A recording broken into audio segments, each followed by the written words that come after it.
Guayana Rock Podcast.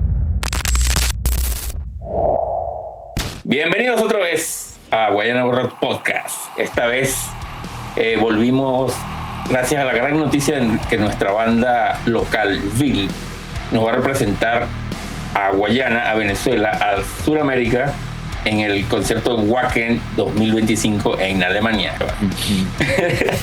Entonces, bueno, aquí estoy con mi inseparable... Pensé que iba a ser inservible. Inseparable. Y, Ya va, pero los invitados ya va. Tranquilo ahí. Entonces, bueno, esta ocasión nos reunimos aquí otra vez en nuestro flamante estudio que compramos con nuestro cupo KDI.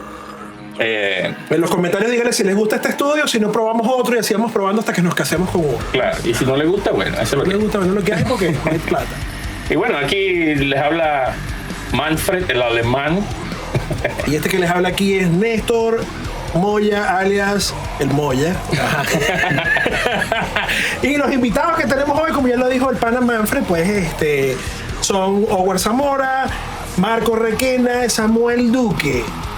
La banda que la está rompiendo a nivel ya no solamente ni siquiera nacional, sino a nivel internacional. Ya son los primeros enviados del metal venezolano para el Wacken Open Air del año 2025. Ellos son los panas de Vil, mis hermanos de Vil, así que un aplauso y Aplausos varios. empezábamos con las preguntas. Saludos, muchachos. Bueno, soy Marco Requena, guitarrista de Vil. Ya, bueno, ambos me conocen de muchos años de haber compartido tarimas, bandas en Puerto Ordaz. Y bueno, un placer de verdad que estar en este episodio de reencuentro de Guayana Rock. Gracias. Cool, bueno, por aquí Bueno, yo. Samuel Duque. Gracias por la invitación. Capaz hay un poquito de latencia, por eso sé que llega un poco la tarde el audio. Pero bueno, nada, muchachos, gracias por la invitación. Igual que antes, bueno, como ya he estado aquí con ustedes, siempre es una conversación bien agradable, bien interesante y bueno, brutal. Bueno, por acá Omar Zamora, bastante agradecido por estar acá, muchachos, de verdad, así que espero que tengamos un agradable momento acá compartiendo nuestras vivencias y todas esas cosas. Ok. Entonces vamos a echar la empezada bien desde el comienzo principal. Yo quisiera saber, vamos por orden, vamos a hacerlo así. Yo diría que vamos a empezar por Omar, luego Samuel y luego Marco, ¿ok? Vamos a hacer ese orden por lo menos por ahora. Es por peso. Por peso. Pues sí. Por cabello. El que de último queda. El primero es el que tiene más pelo. Claro. Mira, me gustaría saber primero para empezar, ¿no? Y para que nos vayamos conociendo así desde todo, porque hay gente que pues probablemente no sabe, no tiene ni idea de quiénes son ustedes. Entonces me gustaría saber cómo comenzó, digamos, el interés tuyo por la música, si hubo algún momento, algún artista que te marcó particularmente y dijo, yo me voy a dedicar a esta vaina. Yo desde muy pequeño empecé a escuchar, me interesé por la música, ¿no?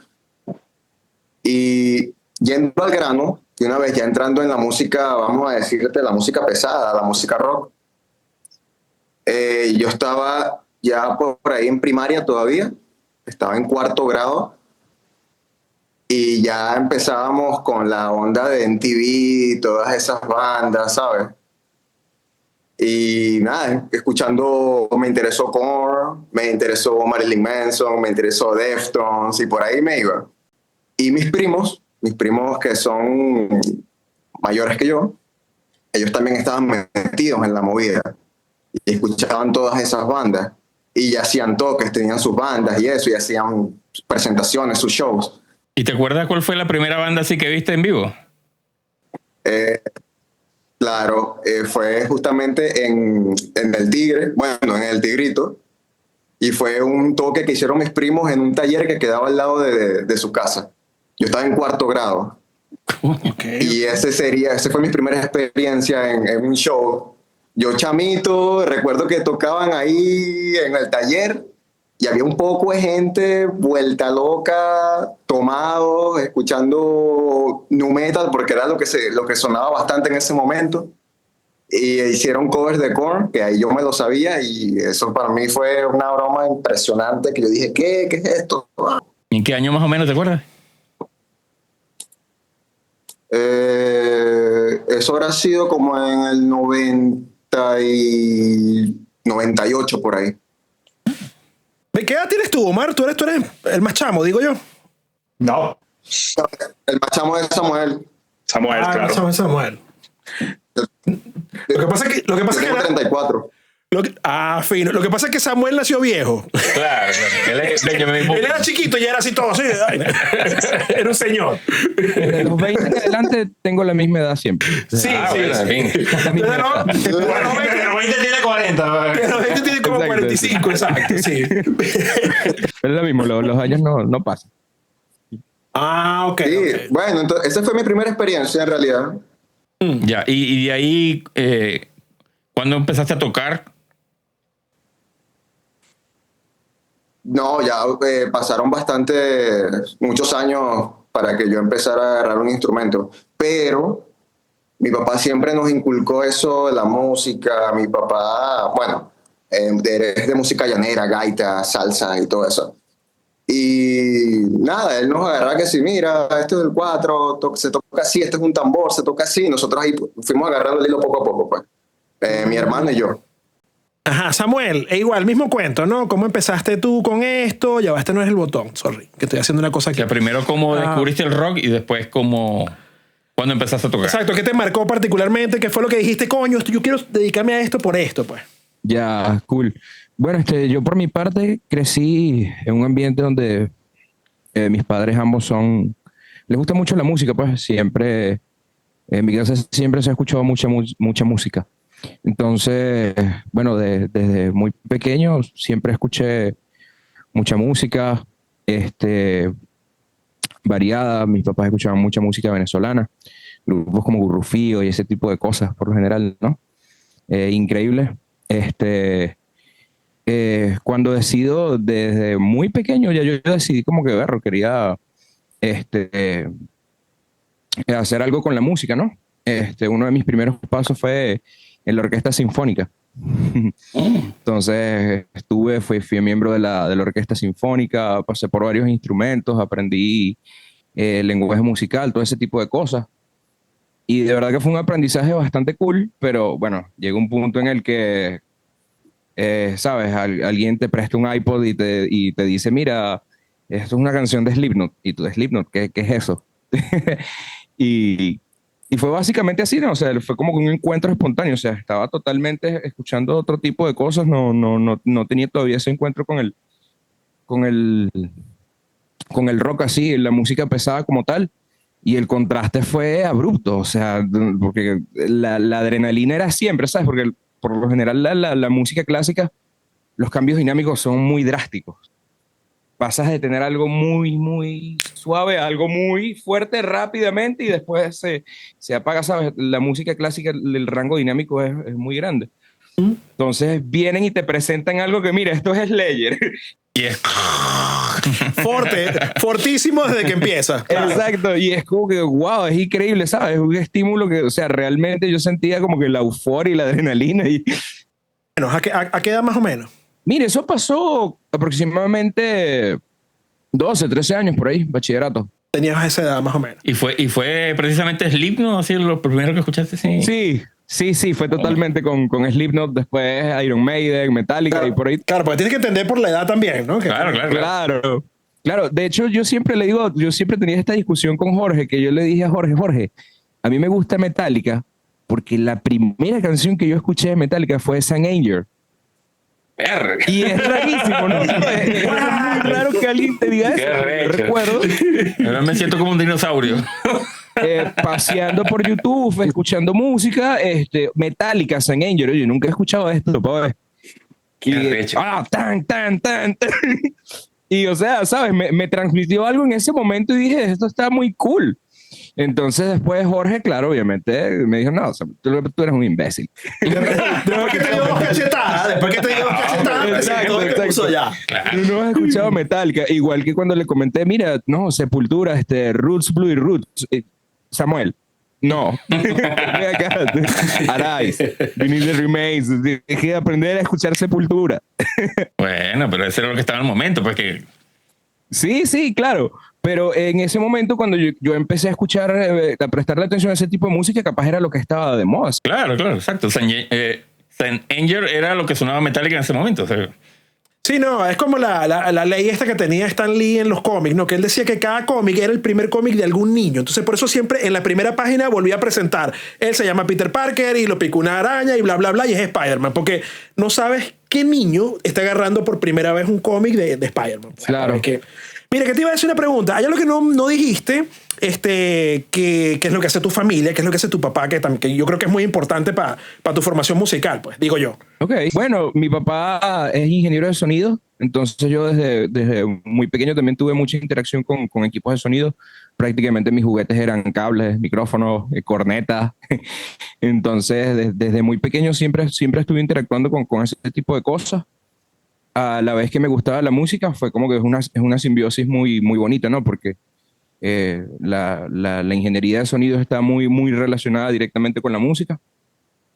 Y yo sinceramente nunca tuve que pensar mucho qué quería hacer qué quería estudiar, pues. Fue como que yo me gradué de bachillerato y mira, yo voy a estudiar audio.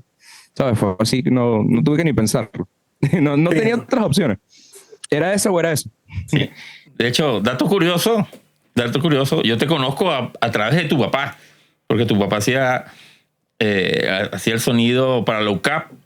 Sí, claro. Y nosotros siempre estábamos metidos ahí en los toques y de hecho a veces se iba, no, carajito, dale, y yo me voy. Se iba para el baño y me dejaba la contra.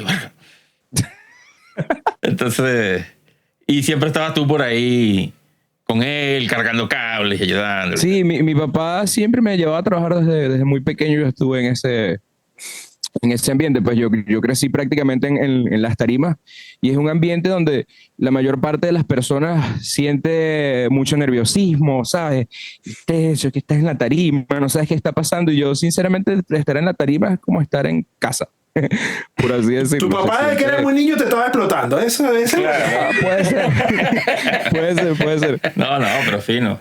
Trabajo forzado. ¿Cuándo empiezas tú a tocar? Mira, precisamente cuando empiezo a escuchar rock, que empieza ese interés, ¿no? Por eso un día decidí como que, mira, ya, o sea, quiero tocar una guitarra, quiero tocar una batería, algo así. Y el primer paso fue la guitarra.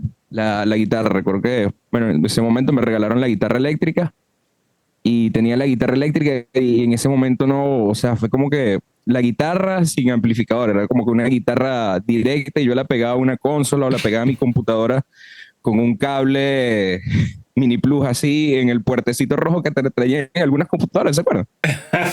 Y entonces hace mucho tiempo, yo que era medio nerd de internet, logré conseguir un plugin que como que hacía una distorsión, un programa que por el que pasabas la guitarra, era espantoso, sonaba, mira, yo creo que las Digitex esas suenan mejor, los modelos esos extraños, sonaba horrible y tenía una latencia espantosa, pero en ese momento era como que increíble, ¿sabes? Claro, lo logré. Wow, o sea, exacto, estoy haciendo algo. Después fue como que, bueno, tuve después la oportunidad de conectar la guitarra a un amplificador, distorsionarla y era como que, wow. O sea, realmente me gustó bastante esa sensación.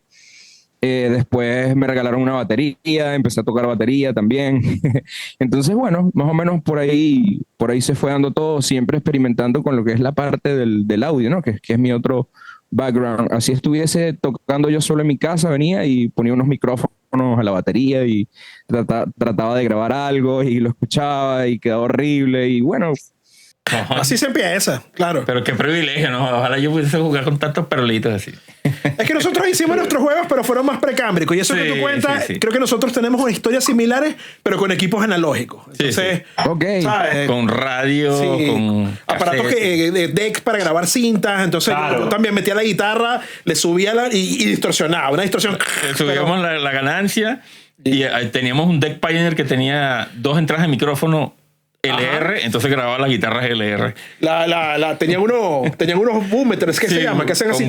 Bueno, y lo pegábamos hasta el otro lado para que. Claro. Y la vaina horrible. Sí. Bueno, hay una historia muy interesante en lo que es la historia de la música, y es que, o sea, hay mucha gente que cuando graba no entiende por qué varias veces se puede grabar una línea varias veces, como para doblarla, ¿sabes? Claro. Porque es como raro, o sea, pero ya va, si es mi voz, ¿por qué tengo que grabarla varias veces si es una sola voz? Y bueno, resulta que efectivamente cuando se empezó a grabar en los años 50, en los años 60, los sistemas de grabación eran muy arcaicos. Podías grabar 4 canales nada más. No podías grabar más que eso. Entonces, claro, tenías que grabar un solo canal de voz y ya. Claro. A medida que fue evolucionando la tecnología y los sistemas de grabación, cuando tuvieron más canales, se empezaron a poner más creativos. Mire, ¿qué pasa si grabamos una voz encima de esta y volvemos a grabar una voz encima de esta? Y el piano lo grabamos 2 veces y lograban crear otro tipo de grabación, ¿no? De color. Claro, Exacto. Y es súper cool eso. Cosas que son estándar. Vamos ahorita con Marco. Ahorita vamos a regresar de nuevo con todos porque quiero hacer unas preguntas que se nos quedaron ahí de estos detalles. Ya tú saltaste otras cositas, ¿no? Ajá, vamos de nuevo con Marco ahora, ¿no? Igualito. ¿Cómo empezaste tú? Cuando comías gusano en Moricha, ya. Échanos ese cuento. Moruro. Voy con la parte de tu Tapacuro cupita. después. En tu copita, claro. Mira, o sea, si yo me pongo a analizar de dónde fue que surgió esto con la música,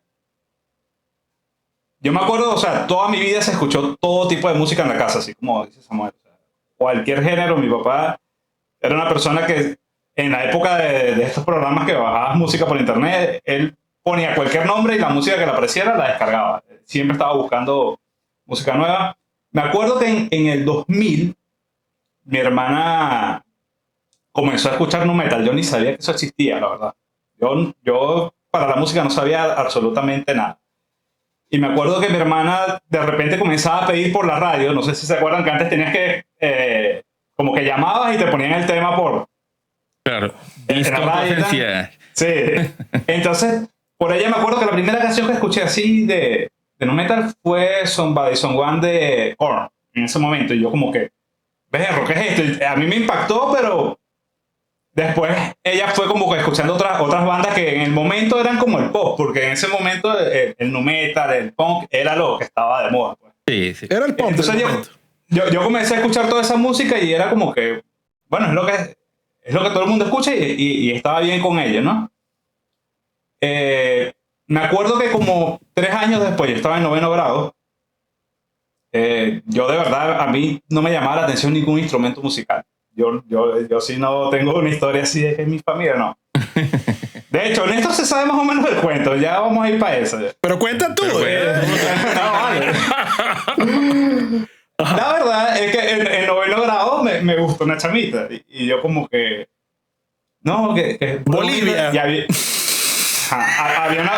un pana que tocaba guitarra. Entonces el pana que tocaba guitarra, cada vez que tocaba la chama era como que... ¡Ay, qué hermoso! Y tal. Y el pana era más feo que yo y todo. Pero no, ay, no fea, hermano. Y yo decía, si el pana pudo, yo también puedo, pues. Entonces me acuerdo que al salir de 9º grado, mi papá me dice como que, mira, ¿qué vas a hacer en vacaciones? Y yo, quiero aprender a tocar guitarra. Entonces, bueno, entonces conseguí un curso y tal, que te daba la guitarra y el vacacional te daba la guitarra y el vacacional era gratis. Entonces, bueno, yo comencé a ir a clases de guitarra. Y como a los 2 meses, el profesor se va. Entonces, todavía no me había enseñado ni siquiera mi primera balada para llegar a la chamita. Nada, estaba aprendiendo como 3 acordes. Y me acuerdo que llego a una clase y está el profesor Néstor Moya, el que tienes ahí al lado tuyo. Y me dice, entonces yo le digo, mira, que yo quiero aprender tal canción y tal. Me dice, ¿qué es eso? ¿Tú no has escuchado Metallica? Mira, escucha esta vaina. Y yo como que... Mano, yo no sabía que una guitarra, o sea, yo no tenía claro todavía ni qué era el concepto de la guitarra con distorsión, nada de eso. Yo lo que sabía era guitarra acústica y ya. Y una vez que el pana me presenta todo este poco de bandas que yo ni idea que existían, fue como que, ok, esto es lo que yo quiero hacer, ya no me importa nada. Yo ahora quiero dedicarme a la guitarra y por este lado. Y bueno, entre los géneros que ya de por sí escuchaba, más lo que aprendí tocando con este individuo que está ahí. Bueno, creo que eso llevó mucho a lo que fue mi identidad como músico, pues que si al principio tal vez no tenía claro qué quería hacer, todo esto me ayudó mucho a formarme como tal. Bueno, yo no lo recuerdo así exactamente. Yo me acuerdo que tú llegaste un día y me pediste que te enseñara. Yo me acuerdo que tú casi no hablabas, así que eras. Y me acuerdo que me pediste un día que te enseñara una canción de Korn y yo te expliqué que eso había que afinarlo más grave, que con la guitarra clásica era un tema.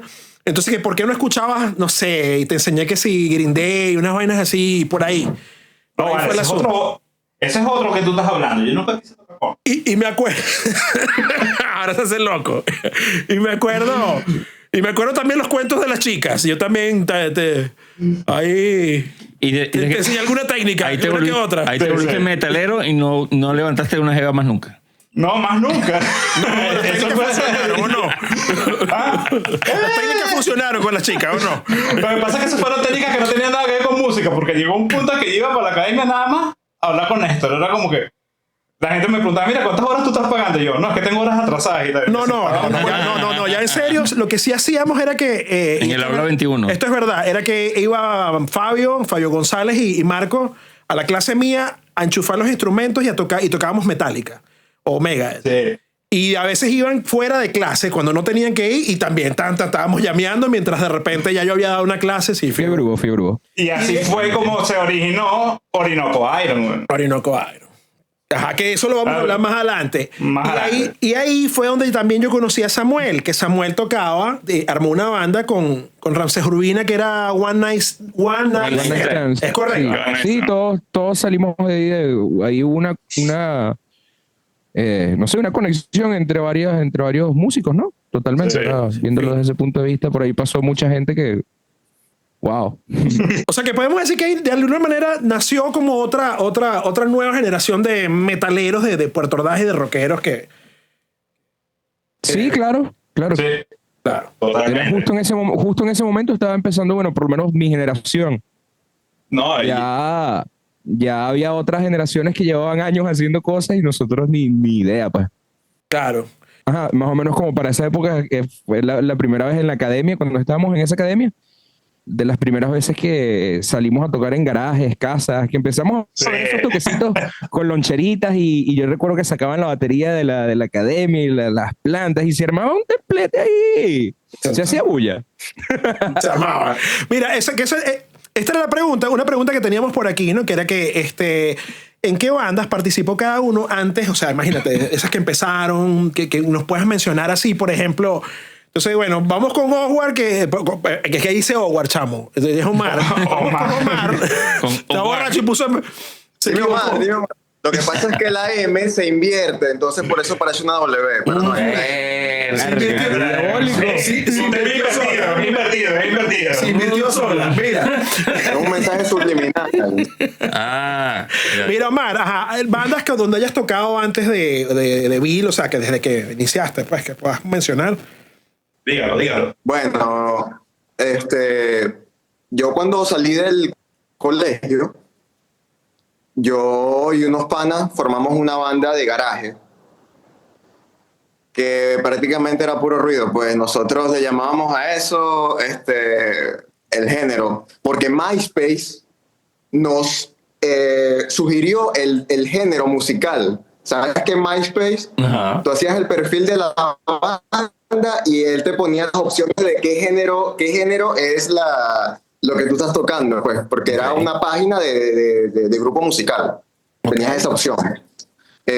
Y decía Mugre Metal. Mugre Metal. Y nosotros creo que tocamos eso, Mugre Metal. Pero ese es el mejor nombre del mundo. Los Mugre Metal. Ese es el mejor era el género que nosotros ese era el género que nosotros adoptamos. Verga, chamo, MySpace nos puso eso. Es Mugre Metal. Sí, sonamos a eso porque prácticamente sonaba chimbo, pues. Y sin embargo, hay video en YouTube de eso. Hay evidencias. ¿Con qué nombre? ¿Cuál es el nombre de la banda? ¿Pero cómo se llama la banda? No he dicho. La banda se llamaba La banda se llamaba Pestilencia Social. Me acuerdo. Bien mugriento. Sí. Muy bien, muy bien. ¿Y qué más? ¿Qué otra? Se llamaba así.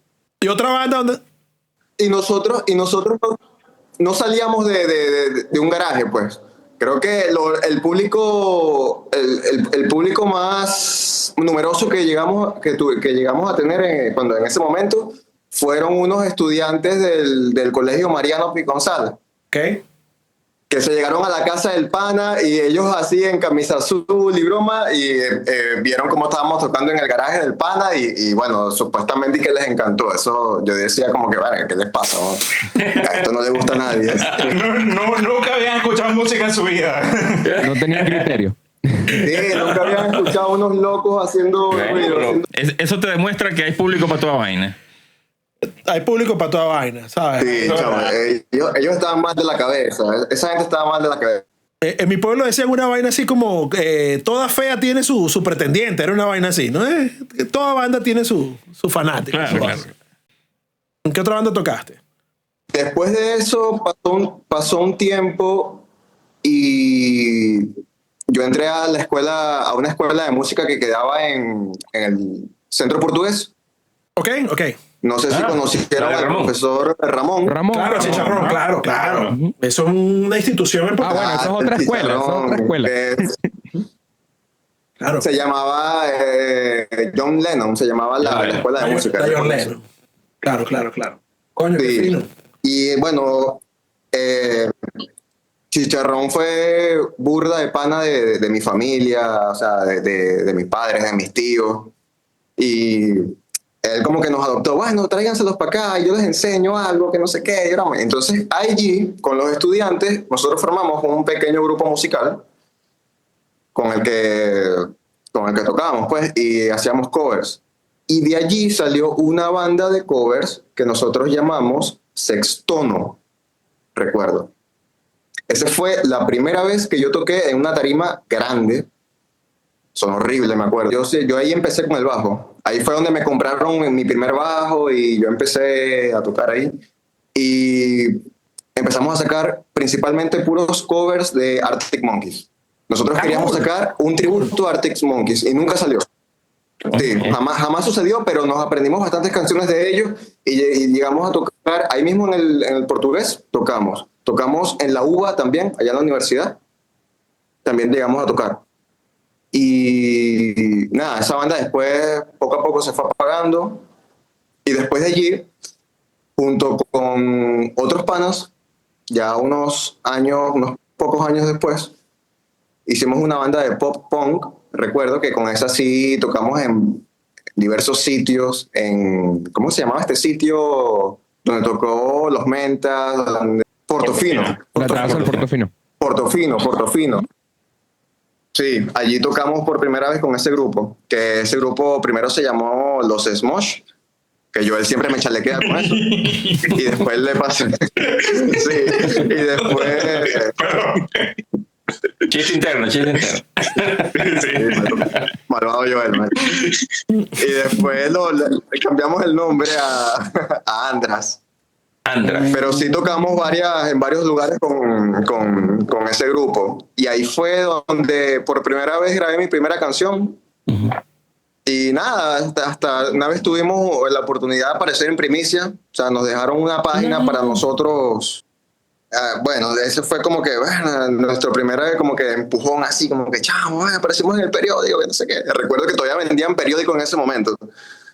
Yo estaba bien temprano en un kiosco de Altavista esperando así que abrieran para yo comprar el periódico y observarme. Y todavía conservo ese periódico. Más nunca volviste a comprar periódico. Sí.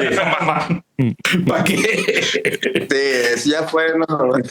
¿Y cómo terminas en Vil? Bueno, ya en 2018 ya yo sabía de la existencia de Vil, sabía que Joel, Jorge... estaba en ese momento Fabio, me acuerdo. Uh-huh. Samuel también estaba. Ellos estaban haciendo una banda. Samuel también estaba, ¿verdad que sí? Y ya yo sabía, lo estaba siguiendo en Facebook y todo eso. Y yo, chamo, qué fino. Pero pasó el tiempo y fue que empezó el COVID y todo eso. Y bueno, ya sabemos la historia. Lamentablemente Jorge fallece y Bill entra en un paro indefinido. Y ya cuando Joel me dice que bueno, que ya están en los planes de volver a Bill y todo eso, Bill entró en ensayo, pero estaban incompletos. Ahí fue que yo le pregunto a él, chamo, ¿será que puedo entrar? ¿Para ver qué puedo hacer ahí? Fue en 2023 que Bill empezó a ensayar otra vez. Y bueno, nada, me quedé ensayando con ellos hasta que por fin, bueno, me quedé ahí. Yo quiero hacer de nuevo el nacimiento de Bill, ¿no? Porque bueno, nos saltamos, como hablamos muchas cositas y nos saltamos algo. Por ejemplo, ahí Marco habló de Orinoco Iron y obviamente hablé de Orinoco Iron. Para los que no saben, era una banda que teníamos Marco, Jorge y Fabio y yo. Fabio. Que tuvimos por lo menos 10 años tocando Metallica, Megadeth, Slayer y hasta Guns. Esa combinación de ustedes era bastante particular. Esa banda, por alguna razón, funcionaba bastante bien. Es que era un chiste. Al principio empezó Exacto, era como que era graciosa, pero a la vez era seria. Fue un chiste total. Pero también eran serios. Es que nosotros al principio era como que, bueno, estamos llameando, siempre estábamos llameando. Y después apareció Jorge, y esto yo tengo que decirlo, en algún momento había que decirlo. Jorge, si dejó un legado y lo sigue dejando, es como traer esa seriedad que él se trajo de Estados Unidos a la movida de metal guayanesa, y yo creo que en el fondo lo que quería era hacerla como a nivel nacional, ¿no?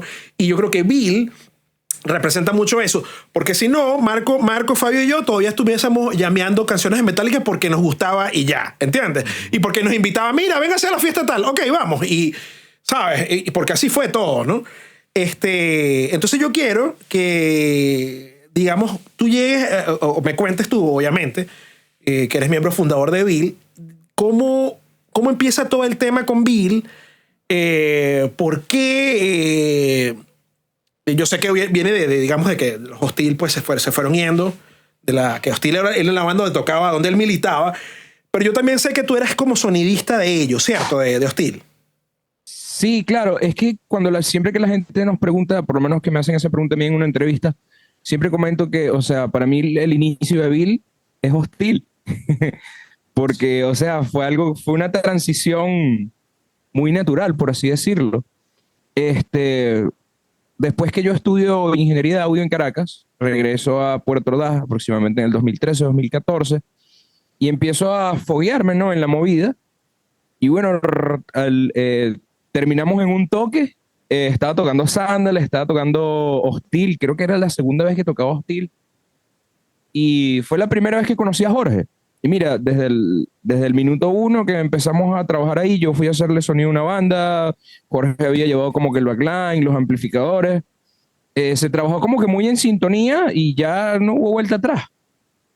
Fue desde el primer día, ¿no? O sea, ya ahí mismo como que intercambiamos números, ¿no? Chamo, salió brutal el toque y de verdad que el toque estuvo chévere, a pesar de que eran unas condiciones totalmente adversas.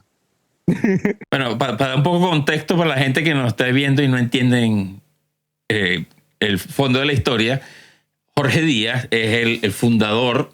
Bueno, primero fue el baterista de Slang en los 2000, después se fue a Estados Unidos, volvió, tuvo la banda Atma en Venezuela, luego en Estados Unidos, luego volvió otra vez a Venezuela y invirtió en muchos equipos, traía equipos.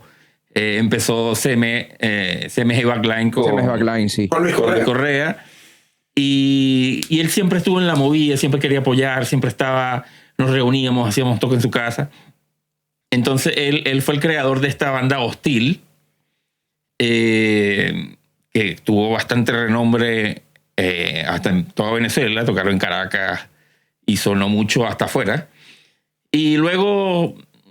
No estoy muy seguro de la historia, pero luego termina Hostil y él comienza esta banda Bill, que es más metal, más un metal más tradicional, más clásico y más extremo.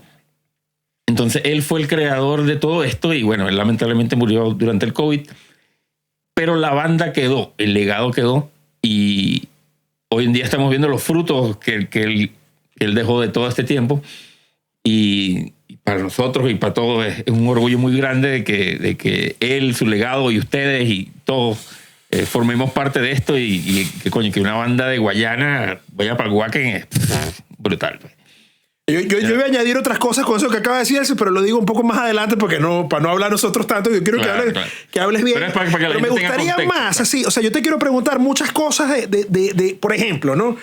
Tú eres fan del metal extremo, tú escuchas death metal así desde antes de conocerlo a Jorge, o de dónde viene esa idea. Obviamente yo sé que Jorge tiene ahí algo de eso, pero a mí me gustaría saber esa conversación. ¿Por qué no de repente hicieron un proyecto como una continuación directa de Hostil en la cual fuera como groove metal el asunto? ¿Entiendes lo que digo? ¿Por dónde voy? Sí, totalmente. Y yo creo que la verdad es que, bueno, por lo menos ya yo había tenido un acercamiento con la música extrema. Recuerdo que en esa misma etapa, cuando estaba escuchando Slipknot y todas esas bandas nuevas para mí, me topé también accidentalmente con algo llamado Meshuggah. Y en su momento no lo entendí. Sinceramente no me gustó porque me parecía muy abstracto, muy raro, ¿no? Cuando empiezo a escuchar música con Jorge, que empezamos a compartir, que empezamos a interactuar, él me menciona esta banda, ¿no? Mira, Meshuggah es una de mis bandas favoritas, es una súper gran inspiración para mí. Y yo, chamo, yo recuerdo haber escuchado eso hace tiempo, pero nunca me gustó. Entonces Jorge... Y te volvió a golpear. Porque sacaba su carpeta de discos. Lo hecho es que él tenía todos los discos, tenían su super carpeta y se te sacaba el disco y te ponía, mira, la canción tal, porque ese es el groove. ¿Ves? El groove, escucha el groove. Y yo, ok. Ahora sí como que todo empezó a agarrar sentido. Y Jorge fue un maestro, Jorge era un maestro de la música. O sea, él te hablaba, le tenía tanto cariño a eso que te hablaba de las bandas. Él hablaba de las bandas como que si fueran pilares así ¿sabes? Le tenía muchísimo amor a la música y diferentes tipos de artistas, porque no solo compartíamos en gustos de metal, sino que, mira, Jorge también, al igual que yo, somos muy fanáticos de la banda Toto. Entonces, él realmente escuchaba de todo. Yo sentía que Jorge era una persona que escuchaba muchísimo música y no solo metal extremo, pero el metal extremo era definitivamente, o sea, a nivel creativo, la parte suya en la batería estaba ahí, pues. Eso era lo suyo. ¿Qué más? Una preguntita sobre, que quizás me estoy saltando mucho, pero bueno, vamos a ir adelantando un pelín. De los demos, de las grabaciones que tenemos hoy en día de Vil, ¿hay alguna que esté tocada por Jorge? Sí, claro, totalmente. De hecho, nosotros tenemos las grabaciones de las baterías de Jorge, de estos temas que salieron ahorita. Bueno, de parte de los temas, porque hay temas nuevos en el EP. Claro. Pero mira, yo decidí sinceramente, a mí me parece que, o sea, estas grabaciones de Jorge están cool, pero era la esencia de Jorge. Gregory le transmite otra esencia a la banda. Y yo particularmente siento que el approach de las bandas ahorita y el éxito que logran es porque hay una simbiosis de, mira, como está el disco, es como lo que vas a tener en vivo, ¿sabes? Claro. Y la gente que sea más fiel a lo que vas a decir. La gente siempre espera mucho eso como público, y para mí eso, o sea, yo lo considero importante, porque si tienes un fan que se está nutriendo de lo que tú estás haciendo, tienes que darle eso. Hay gente que espera mucho eso a cambio, ¿no? Y por lo menos a mí particularmente me gusta trabajar con esa filosofía. Entonces, bueno, los grooves que hace Jorge son increíbles, pero los grooves que hace Gregory también transmiten otra cosa. Entonces, quise como que decidí que la batería la grabara Gregory, porque al final es lo que la gente va a recibir en vivo. Por supuesto. Sin embargo, tenemos pensado sacar una de las grabaciones de Jorge, un tema inédito que todavía no ha salido, que tenemos por ahí. Que esas sí tienen las baterías de Jorge, entonces sacarlo como que un bonus especial en lo que queda transcurso de año. Perfecto. Brutal. ¿Qué te iba a decir? No, y que yo creo que tiene que haber una continuidad en cuanto al trabajo que ustedes están haciendo. Ya lo dijiste tú, tanto en la grabación como en el en vivo, pero obviamente también para el material que van a sacar más adelante, que tiene que tener una coherencia sonora, ¿sabes? Si tienen los mismos integrantes y todo esto, ¿no? Yo te iba a hacer otra pregunta un poco más fuerte, más pesada. Escucha, ¿cómo fue ese proceso de reconstrucción, tanto de Bill como la reconstrucción emocional de coño, se muere este pana, que es básicamente que tiene, y la música que tiene la esencia de este pana, que es muy importante, que está allí, ¿no? Tienes esas grabaciones donde él tocó, que tú las grabaste y lo viste grabar.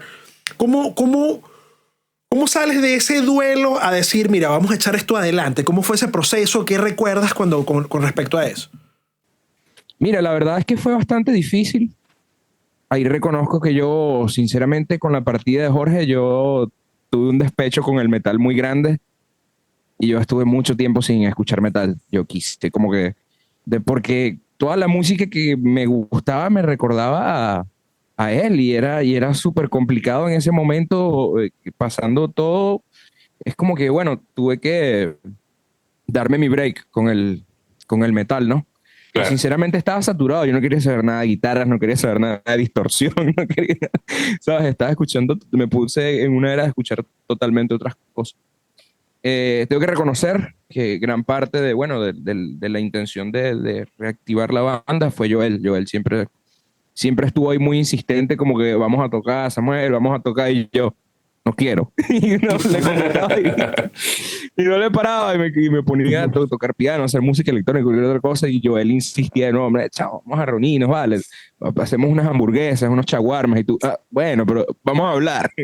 Ok, puede ser, ¿sabes? Entonces, claro. Bueno, fue básicamente así, creo que inició el proceso de reconstrucción. Claro, una vez pasado el duelo ya retomaron. Fuerte. No, te entiendo perfectamente porque yo por lo menos pasé mucho tiempo sin escuchar ni Metallica. Bueno, te digo que yo no he escuchado Metallica ni Megadeth así, aparte de lo que aparece en YouTube, en Facebook, ¿entiendes? En redes sociales. Y con Guns me pasaba que porque ya es música que es más emocional. Lo último que yo toqué en Venezuela fue tocar con él en aquella cosa de Guns que hicimos en Aizen, ¿no? Claro. Y yo lo escuchaba y me emocionaba, las lágrimas, y después en los videos que los encontramos, los tenía Gresley guardado, mi esposa, guardaba en una celular, no sé. Teléfono. Y cuando veo los videos entonces creo que me los pidió Marco, me los pidió Andrés, y entonces fue fuerte, fue muy fuerte verlo de nuevo. No, entonces, y nosotros sabes que nos hemos puesto a pensar que hay casualidades, que no son casualidades, o sea, que casualmente la banda cartel de este año del backing es Guns N' Roses. Es Guns N' Roses. Exactamente. Claro. Déjame aclarar un punto aquí importante. Añacatales que algo así no se veía. ¿Quieres que te diga algo? Casualidad, el primer toque de ustedes fue en el metal, el Buffalo Bill, sí. Del año pasado, ¿cierto? Ajá, del año pasado. Por casualidad a mí me tocó ir a Venezuela, que no había ido al Búfalo, y yo los vi a ustedes allí, y o sea, yo digo, pasan una cantidad de cosas, de sincronías con él, que mira, sí, tú dices, mira, ¿casualidad o...? Mira, esta casualidad creo que es la más fuerte que yo he tenido durante todo este tiempo. ¿Sabes que el cartel del Wacken, la banda cabeza de cartel, era Gojira? Nosotros tocamos en Ecuador y a Gonzo lo anuncian justo el día después que nosotros ganamos la competencia en Ecuador. De hecho, yo iba en el autobús de vuelta a Quito y creo que fue Erika que me envió un WhatsApp y me dice, mira quiénes son los que son cabeza de cartel ahorita en el Wacken. Y yo como que... bueno, es como que las posibilidades de que esto pase y de la manera que está pasando, ahí fue que yo dije como que ok, esto tal vez no es tan casualidad. Yo te dije, yo te escribí y te dije lo mismo. Sí, no, bueno. Sí. Yo le escribí a Marco esa misma noche, después hablamos que el toque, ¿cómo le fue? Coño, qué loco esta vaina. Verga, yo pensé lo mismo, tal cual. Sí, o sea, es que no es casualidad, oye. Un día después de que, o sea, nosotros ganamos, salimos al otro día a Quito y de repente, mira, actualizaron el cartel. Ahora Gonz es el cabeza de cartel del Wacken 2025. Fue fuerte, o sea, yo todavía no. Marico, tienen que tripeárselo muy bien por todos nosotros. Seguimos hablando de Bill y del concepto Bill. Y vamos a hablar ahorita del estilo musical así bien y de las influencias de cada uno y las influencias de Bill. o cómo ustedes... ¿Qué discos los influyen? Ajá. ¿De qué se nutren ustedes para tener ese sonido que tienen? Me hubiese gustado tener a Joel aquí para preguntarle también sus influencias, de dónde él saca esos guturales que el cantante de Meshuggah, el cantante de Meshuggah, básicamente. Sí. A pesar de que no va en la línea de Meshuggah, él va en una línea mucho más oscura, más profunda. Más densa, ¿verdad? Claro. Y para mí ese es el sello de Bill. O sea, es esa voz. Ajá, claro. Demasiado brutal. No, cool. Bueno, si quieres empiezo yo esta parte. Ya. En lo que respecta a eso que tú comentas, Néstor, de la nutrición musical, ¿no? Es sumamente importante, bueno, siempre lo he visto así, para cualquier persona que se desarrolle en esta carrera de la música, conocer todos los géneros posibles.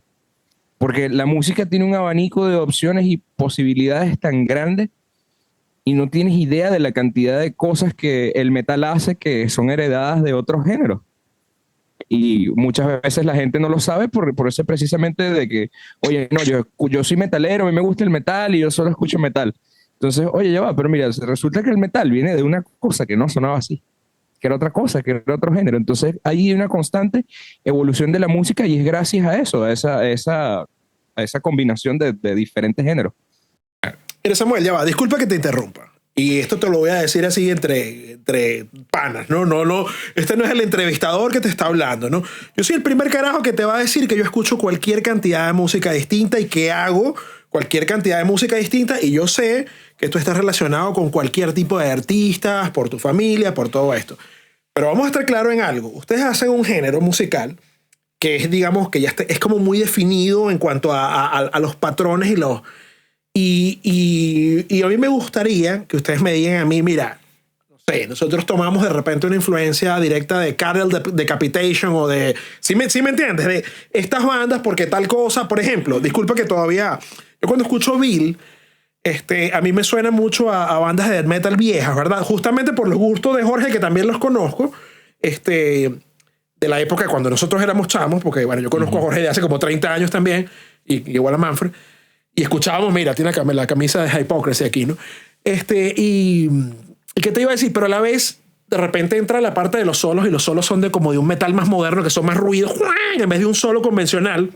Y los ambientes de los sintes. Que esas bandas no lo hacen, o esos ambientes con los sintetizadores. Entonces yo quiero que tú me digas, mira, básicamente, si quieres no me lo digas directamente, pero yo agarré esta idea de aquí, esta otra idea de aquí, hicimos ¡pac! Claro, es que venía precisamente de esa idea que les venía desarrollando. Es que, por lo menos como lo que les expliqué hace un rato, que cuando pasa lo de Jorge en el 2020, yo decido alejarme totalmente del metal, me metí de lleno en el mundo de la música electrónica, de los sintetizadores, programación MIDI, todo ese tipo de cosas. Y cuando se decide retomar el proyecto de Bill, yo quise como que buscar la manera de incorporar esos nuevos sonidos que me apasionaban, pues, que me gustaban muchísimo y que venía viendo que hay bandas que lo han hecho ya anteriormente. Entonces, mira, ahí es donde está esa fusión tan interesante que se escucha en ese disco que, o sea, los sintes fueron un proceso posterior. La música ya estaba creada y los sintetizadores se le añadieron posteriormente, por lo menos en los temas del álbum, como lo son, ¿cómo se llama? Rito, Silencio, que son los temas más de la primera fase de Bill, Inmolación también, porque hay un tema que es descendente, que ese tema sí inició, fue la nueva etapa de Bill, ya no estaba Jorge, ese tema inició con el sintetizador. Ese tema no inició con o sea, ya la estaba implícito el sintetizador. Exacto, lo primero que se hizo para esa canción que es descendente fue el sintetizador del principio y de ahí se empezó a desarrollar la idea hacia el metal. En cambio, con las otras canciones fue diferente, ya estaba el metal y posteriormente se desarrollaron los sintetizadores. Y un poco con lo que estás hablando, ¿cómo sienten que fue la respuesta de traer este género así tan distinto? Bueno, extremo, pero eso, que es mezclado es como un metal antiguo mezclado con música electrónica moderna. Claro, si te soy muy sincero, y ahí viene mi trampita, yo siempre digo que todo está relacionado, ¿no? A mí me gusta ver el mundo de la música como todo. Y yo como ingeniero de sonido, porque lo he visto en grandes bandas, los sistemas de sonido suenan impresionantes cuando tú juegas mucho con la dinámica de lo que estás haciendo. Por ejemplo, sonidos como explosiones o bajos que pasan en algún determinado momento, atmósferas con pads y ese tipo de elementos. O sea, de verdad que a mí como fanático y como ingeniero de sonido, y me encantan los conciertos, a mí me gusta que los sistemas de audio me transmitan eso, pues esos distintos tipos de cambios de dinámica y todas esas sensaciones. Y o sea, gran parte de lo que hacemos nosotros es involucrar esos elementos en nuestra música. Es como, por lo menos, Rammstein. ¿Saben qué consideran que es parte importante de la música en Rammstein? La pirotecnia. Ellos ven la pirotecnia como un instrumento más. Claro, los boom porque sincronizados. Explotan, hay tantas explosiones y tantos fuegos y booms y efectos que eso tiene que ir acorde a lo que está sonando. Claro, es parte de la música. Claro. Y eso es lo que yo quise lograr con la incorporación de esos elementos, que todo eso, ¿sabes? Porque yo siempre le explico a los muchachos, cuando tú tienes un sistema de audio de 20.000 vatios y pones el sonido de una explosión, el piso se estremece, ¿sabes? Claro. Entonces es ese plus de esos de guitarra que componía con Jorge, y la música electrónica me dio la posibilidad de yo realzar eso, pues reafirmarlo así con un toque más de contundencia, que mira, viene el riff y desde el riff hay un boom, que es lo que les digo, si tienes un sistema de sonido muy grande, el impacto como público genera una sensación de euforia. Por eso es que a la gente le gusta mucho la música electrónica, ese tipo de cosas, porque realmente el movimiento que mueve, claro, las cornetas y el aire es una sensación indescriptible. Entonces, eso fue lo que es parte de la integración de eso que les estoy comentando, pues de cosas que vienen de la música electrónica a un death metal, como dicen ustedes, pues de vieja escuela. Exacto. No, perfecto. Bueno, ya las preguntas se me revolvieron porque dijiste un poco de cosas que se me ocurrieron varias cositas. Por ejemplo, hablaste de lo de que Rammstein tenía esto como la vaina parte de lo de las explosiones, ¿no? Y bueno, por ahí hay un profesor de música que está ahorita muy de moda, argentino, que dice, ¿sabes? Que la música tiene que si las 3 dimensiones, que si es ritmo, armonía y melodía, y el tipo dice que hay 16 y que las últimas dimensiones son las dimensiones extramusicales, ¿no? Porque ese es Drexler, creo. No, es un profesor argentino, un tipo todo tatuado, loquísimo, ¿no? Y él dice que estas dimensiones extramusicales, como de repente la vestimenta del artista, el show, hace que tú la música la percibas de distinta manera a que ya no, porque ya vivimos en una época donde la música está muy ligada a la parte visual, ¿no? Entonces yo quería también hacerles esa pregunta yo vi a Bill en Puerto Ordaz el año pasado, la única vez que lo he visto en vivo, ¿no? Y modo que viaje de nuevo. Y cómo ustedes manejan el tema visual. El tema visual de ustedes es súper como minimalista, como yo lo vi, como lo percibo en los videos, pero a la vez es como bastante efectivo. Es rarísimo porque parece que no tuvieran nada, pero tienen algo. Entonces, ¿cómo lo manejan allí con eso, la vestimenta? ¿Cómo hacen toda esta parte? Wow, esa pregunta está súper interesante porque si te soy sincero, nunca le hemos prestado atención a eso. Creo que nunca hemos tenido una reunión así seria como banda de, mira, vamos a sentarnos a definir nuestra imagen visual. No lo hemos hecho. Hemos trabajado sobre la marcha. Recuerdo que en un momento, o sea, porque también todo ha sido muy relacionado, todo ha sido muy rápido relacionado a lo que es backing, ¿no? Entonces recuerdo que, bueno, de las primeras veces que realmente como nos medio pusimos un poquito de acuerdo en esa parte, fue la idea de tocar con suéter. Y fue porque Gregory mandó a hacer un suéter para él y todos dijimos que como que, chamo, el suéter está bonito y si hacemos 5 para tocar, bueno, dale, fino. Ya, pero eso fue todo. Claro. Ese fue nuestro diseño de vestuario. Y me imagino que para Wacken llevan algo medio preparado, ¿no? Se está trabajando en eso, sí, se está trabajando en eso. Pero esa parte ha sido muy espontánea. Yo sí quiero llegar al punto de, bueno, no sé si lo saben, pero yo soy bastante nerdo con cosas de tecnología y programación y esas cosas. Y yo sí quiero llegar al punto de que haya una visual que esté relacionada con la música y que suceda a tiempo real, pues. Claro. El detalle está que para este show de backend no está permitido utilizar visuales ni ningún tipo de eso. O sea, es como que... Claro, porque... sí, no hay... De hecho, en la tarima donde tú tocas no hay pantallas ni nada de eso. Ya. Es como que no puedes tirar pirotecnia, no puedes... Como para que sea igual para todos. Sí. Exacto, sí. Hay una igualdad de condiciones ahí. Pero entonces sí, tenemos pensado próximamente trabajar en todo eso, lo que es la parte de la imagen visual. Ok, vamos a acelerar un poquito la cosa porque, bueno, la hora se nos está...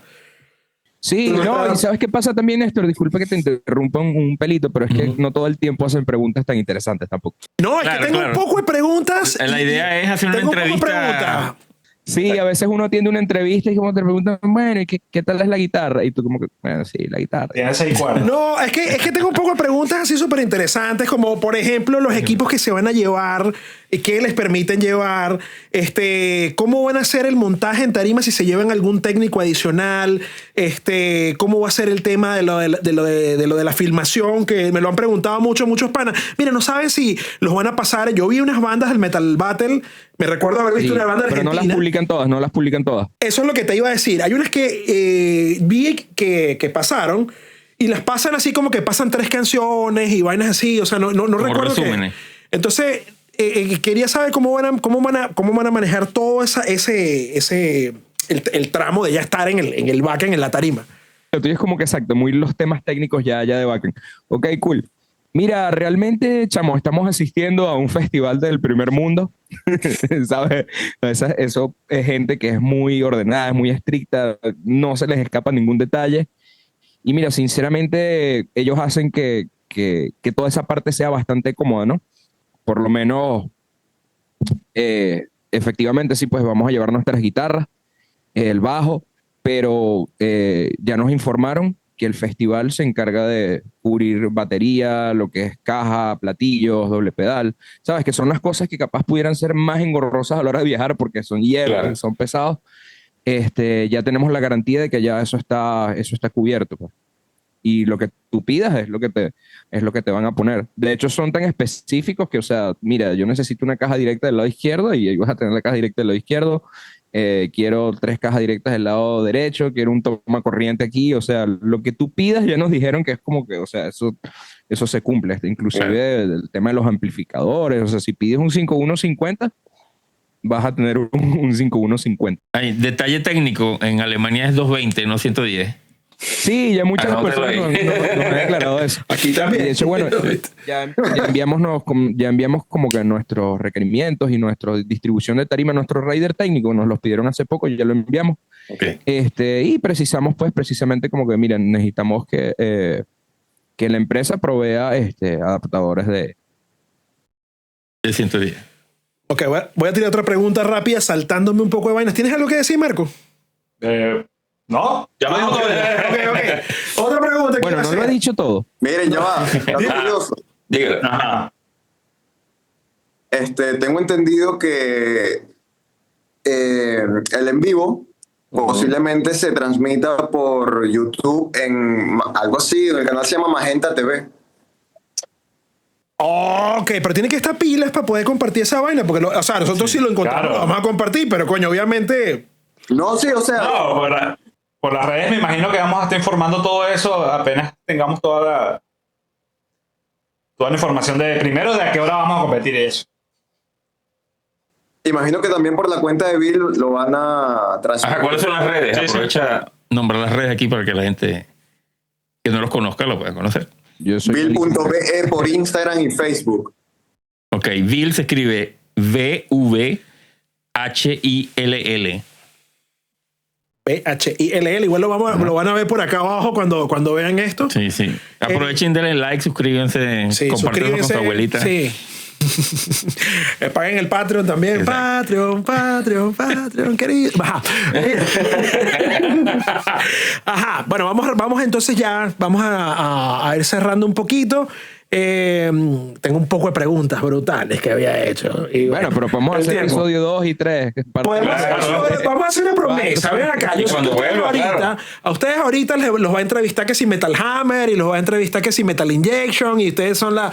Pero yo quiero que ustedes hagan una promesa de que vamos a volver a hablar después del backend. Y las últimas dos cositas que les voy a preguntar es, ¿tienen una planificación para después del backend? Porque yo creo que eso es lo más importante de todo, porque ya el backend está, ya tienen eso. Lo que viene después de eso. Y bueno, ya despedida de cada uno. Pues. Sí, se puede. Ok, bueno, inmediatamente termina el backend, tenemos ya compromiso aquí en Venezuela. Vamos a estar en el Classic Metal Fest en Caracas el 16 de agosto. De hecho, los muchachos vuelven el 5, yo vuelvo el 13 de agosto. Entonces eso es llegando, los muchachos viajando de Puerto Ordaz otra vez a Caracas y presentándonos a esa tarima el 16. Por ahí se está organizando un evento posiblemente para el mes de octubre, que sería el quinto Eden Fest. Todavía está en preproducción. Y bueno, este evento lo estamos realizando sobre todo como un homenaje a Jorge.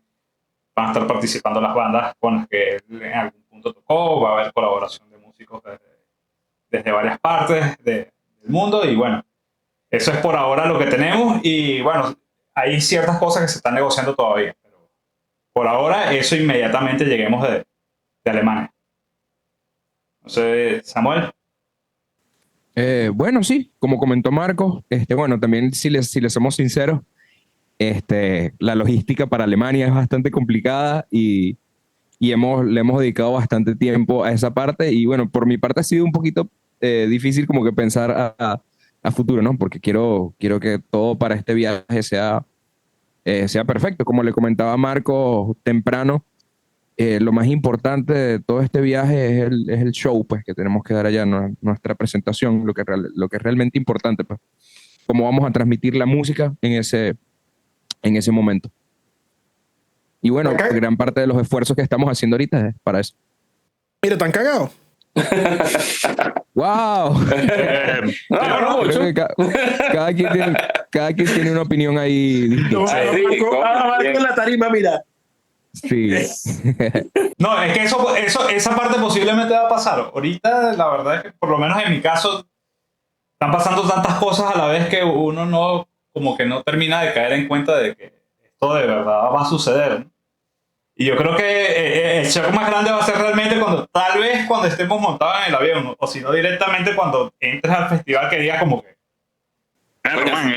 Sería 5 minutos antes de tocar también es válido, 5 minutos antes de tocar. Sería fino que documenten todo así como un reality desde montarse en el avión, llegar y recopilar todo ese video y después hacer un documental de cómo fue este claro. Si te soy sincero, yo voy a estar asustado ya una vez montado en el avión porque le temo a las alturas. Ya ahí sí te puedo asegurar que estaré muy asustado. Pero el problema son las bajuras, arriba no pasa nada. Verga de pana. Sobre todo si las bajuras son así. Le íbamos a cuadrar una curiara para allá para Alemania, pero no había. Mira, ¿qué te iba a decir? No, bueno, vamos a tratar de despedir esto una vaina, pero lo vamos a despedir de esta manera, ¿no? Yo les deseo, de verdad, a nombre de nosotros y a nombre personal, les deseo la mejor de las suertes. Ustedes están representando a Sudamérica, y están representando a Venezuela, y están representando a Guayana, y nos están representando a nosotros, los rockeros guayaneses. No sé si saben, nosotros, Manfred y yo, pertenecimos a las bandas fundadoras del metal extremo de Puerto Ordaz, ¿no? A las dos bandas fundadoras del metal extremo de Puerto Ordaz. Él en una, yo en la otra. Y es... Quitando que ustedes son mis amigos, bueno, yo a Omar no lo conocía, pero a Marco... Ya es tu amigo, ya. Sí, ya es mi amigo, ya está arrancado. Mira, pero quitando ese detalle, si no los conociéramos igual, sentir cómo ha llegado de nosotros usar unas amplificadores de este tamaño, esas lo que uno llamaba loncheritas, ¿no? Para tocar en unas tarimas que las tarimas temblaban horrible, y que nos digan que ahorita unos chamos allá de Puerto Ordaz, con todo lo que está ocurriendo, van a ir al Wacken en Alemania, la banda que representa, que no han llevado a otras bandas más importantes con años de trayectoria, que sean de Puerto Ordaz. A nosotros eso nos llena de orgullo. La otra vaina que les voy a decir es que tienen que tener un poco, traten de mantener los pies sobre la tierra, porque es muy raro también que una banda que, digamos, ustedes se reactivaron hace 1 o 2 años y de repente, ¡pam!, vamos para el backend. ¿Entiendes? Entonces, eso es como, es un cambio súper drástico. Entonces tienen que tratar de tomar su dosis de vasito de oxígeno para que... Y vivir el momento. Para que lo vivan, lo recapaciten, porque sé que no les ha dado mucho tiempo de pensar muchas cosas en lo que están pasando. Y por otro lado también decirles que yo estoy así pero mega curioso de todo lo que están viviendo, ¿no? Entonces me imagino que Manfred, que todos los panas del rock en guayanés y del metal y tal, estamos exactamente igual con ustedes. Exacto. Y bueno, les tengo una primicia aquí que para apoyar a todo este viaje de Bill a Wacken, que cabe destacar que no le están pagando nada, sino que todo lo tienen que recuperar ellos. Estamos coordinando para vender el merchandising de Bill desde Chile. O sea, si tú estás en Chile o estás en otra parte del mundo, vamos a producir el merchandising aquí y vamos a poder enviarlo por correo o entrega personal. Ya cuadramos unos detallitos ahí porque hay que terminar de pulir, pero ojo, si te interesa mercancía de Bill en Chile, Argentina, Perú o hasta en Europa que podemos enviar, contacten a Bill o a guayanarockpodcast@gmail y nos deja, mira, me interesa una franela, un suéter, una gorra, y ahí vamos a estar poniendo nuestro granito de arena ahí. ¿Algunas cositas que quieran decir al final para irnos, para despedirnos?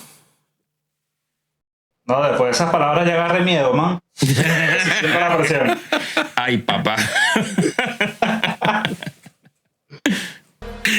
De verdad que muchísimas gracias por la invitación. Estamos más que dispuestos la próxima vez cuando quieran hablar, cada momento.